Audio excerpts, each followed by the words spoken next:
by popular demand, people liked this yesterday. This is a really short one. Here's my interview when I interviewed that white separatist Craig Cobb, who wanted an all-white community in South Dakota. Here's a classic from the archives. Take a look at this. Today by Craig Cobb, who is a member of the Creativity Religion, involved in non-military democratic village building in Leith, North Dakota, and who says it is supremacist for the government to test its social theories on unwilling human subjects.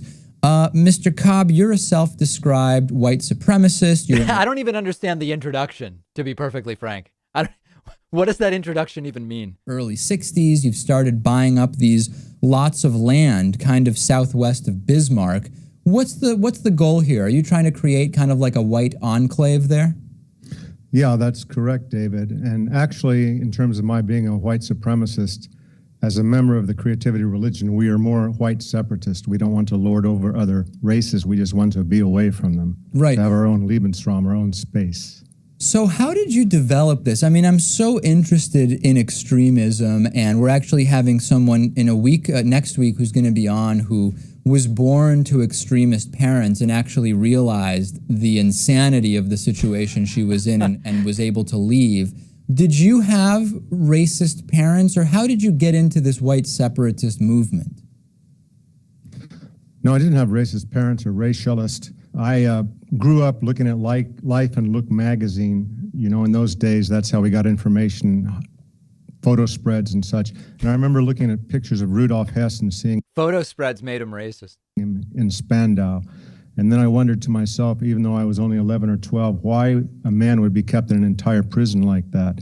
And then later, a few years later, after the cities burned in the riots of 65 through 67, I became a supporter of George Wallace, who said famously there wasn't a dime's bit of difference between the two parties. Well, now there's not a wood and nickels difference. Yeah, no, I understand. You know, I talk a lot on this program about how increasingly Democrats and Republicans are both beholden to the same corporate interest and all of that stuff. But that doesn't necessarily get me to hating Jews and distrusting women, right? I mean, I'm not seeing the connection. Like, how did you decide that you don't like Jews and white people should have their own place to live? Well, they've slaughtered very many whites, 20 to 30 million in the Ukraine, the Gulag under the NKVD, Kaganovich and Lavrentiy Beria under Stalin. And the Western Europeans saw that, and they reacted. And of course, a province of Germany was ruled by Bolsheviks at one time. People do not want that. They went to Estonia, for example, and matriculated with PhDs in the late 30s. Whoa. They were given autonomy by the Estonians, and they paid them back. They thanked them by coming back with Molotov in 1940 with machine. Anybody following this at all? Like, I still am not following it. Machine guns in the streets and nailed babies into the trees. And right, but Mr. Cobb, in the interest of keeping us focused, late 1930s matriculation, again, for most people, it doesn't lead to them hating Jews. I'm trying to see today, in other words, like, what's your grief with Jews today? Well, they control the top 10 universities, the law schools, and graduates of those schools become arbiters of thought on here we go. Television and in our court system. Okay, and now we're getting into the meat of it then. Yes, okay, so let's explore that term control, right? Because this is actually, I hope the audience is paying very close attention here, because the audience is riveted. This idea of control is very common to anti-Semitic beliefs and kind of conspiratorial thinking, which is, if we can acknowledge that there are any number of different groups from particular socioeconomic, ethnic, or religious backgrounds who tend to do better or worse in certain areas of life, that's one thing. But then skipping to this idea of the conspiracy of control is where things seem to go off the deep end. So talk to me about that. Where is this idea of the conspiracy to control coming from? This is like pure anti-Semitism compared to some of the stuff we see, which is like veiled from. Well, let me backpedal to your term, anti-Semite. When a Jew tells you that you're an anti-Semite, what he means to tell you is that he's anti-white.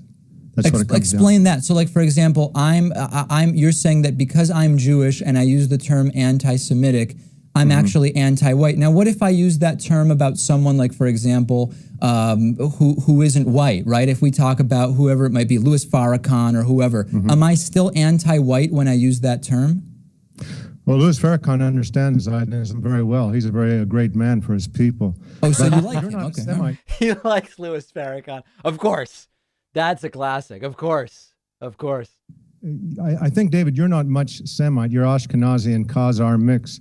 Oh, that's the Khazar myth. Yeah. Oh, I had forgotten he brings up the Khazar myth. So really, there are very relatively few Semites in Israel. About 4/5 of them are descended from Ashkenazi Jews. This is the Khazar myth, which is meant to claim that Ashkenazi Jews are not really. Yeah. Okay. So this is a known thing. You can just Google it. The Khazar myth. A lot of them from Poland, actually.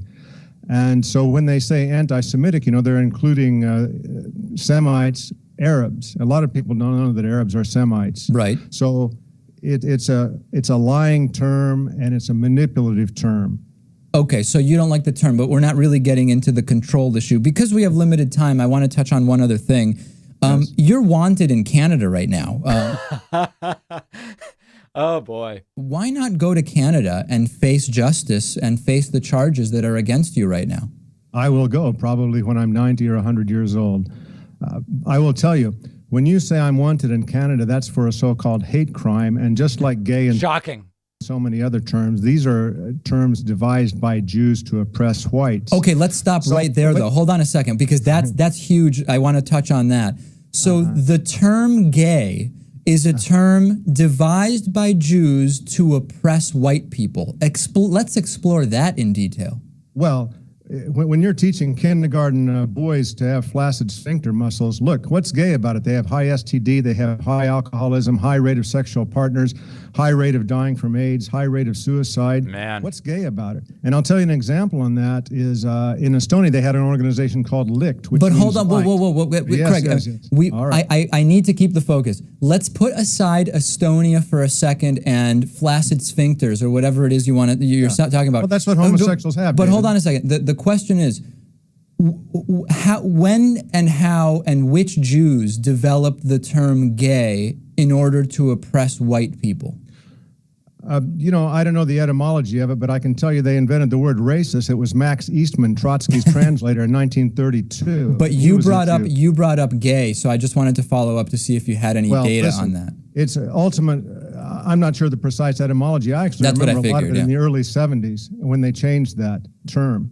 They're always concocting terms. Now the one is for HUD affirmatively pushing housing. So what they're going to do in all these communities, like Leith, by the way, perhaps, is if your town is not 13% black and Hispanic, Mexican, illegal or whatever, they'll ship them right in. That's why they can call me a neo-Nazi, David, and the Associated Press. What on earth is this guy talking? This is a very ill guy, right? A few weeks ago, stopped using the term illegal alien, as did the University of California. But neo-Nazi is fine, you see. Okay, I gotcha. Well, I don't know if that's exactly going to happen. Yeah, right. So, I'm sorry, what was that last thing? I say that's kike wordsmithing. You guys, you hear that, huh? That's something. Oh, I see. Okay. Hey, so last thing here, I'm as a logistical matter, purely as a logistical matter, how do you develop and learn about all of this stuff you're talking about when you don't have like phone or running water and you live in the middle of nowhere? Like just as a practical matter, I'm how did this guy become so educated on these issues? curious. Well, I have a Verizon hotspot, but I'll tell you, I live in the Bakken, and the average wage up there is $71,000 per year. There are 35,000 people in Williston making that money, and this town, Leith, is very close to that. We're going to get white guys up there and get them good jobs in the Bakken. So, Bakken? What word is that? The Bakken? So weird. I'm seldom at my home. I'm usually working 70 hours a week. What kind of work do you like? What kind of work does a guy like you do? I was working for Border States Paving in Fargo, and I was fired because of my religious... Imagine you resurfacing your driveway and this guy shows up driving the truck. Can you imagine? ...activities which propel me to do political activities. Yeah. Okay, well, listen, Craig Cobb, you've truly said it all. We're going to keep following this white enclave community. As you know, of course, we didn't even get a chance to talk about it, but it really does seem like it's just not going to be allowed to even really take place. And of course it never happened. Like, as an aside, the entire premise for the interview is a complete fantasy that will never happen. But that's probably something you disagree with, and we'll have to save it for the next time. I know that you have a lot to say about that. We're just out of time. I wish we had more. But there's a lot of controversy. We've been speaking with Craig Cobb. He is a member of the Creativity Religion. They are non-military, just in case people were wondering. We'll take a break and plenty more. This guy actually is black. That's the crazy thing. Check this out. This is amazing. I think I even did a clip on it. Yeah, check this out. This is my old clip. Months ago, I interviewed white separatist or white supremacist Craig Cobb. He's the guy who wants to start this where's the clip? whites-only community in North Dakota, South Dakota. I forget which one it is. So last week or the week before. This is just wild.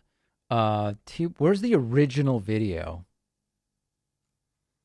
Does TYT play the clip? Let's see. He's the leader of a white supremacist movement. Oh yeah, here it is. Check this out. He did a DNA test. Turns out he's black. Craig Cobb.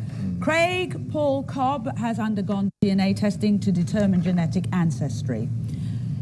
86% European and Isn't this the best? This is just one of the best.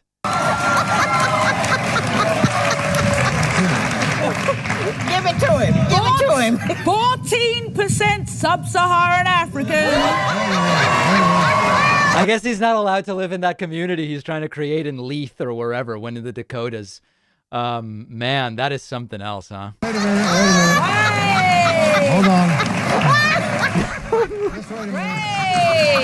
So, This is called statistical noise. sweetheart, you have a little black in you. As I Listen, I'll tell you this. Oil and water don't mix.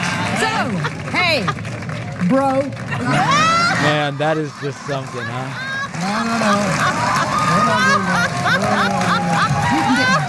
I don't know why, but that is just absolutely hilarious.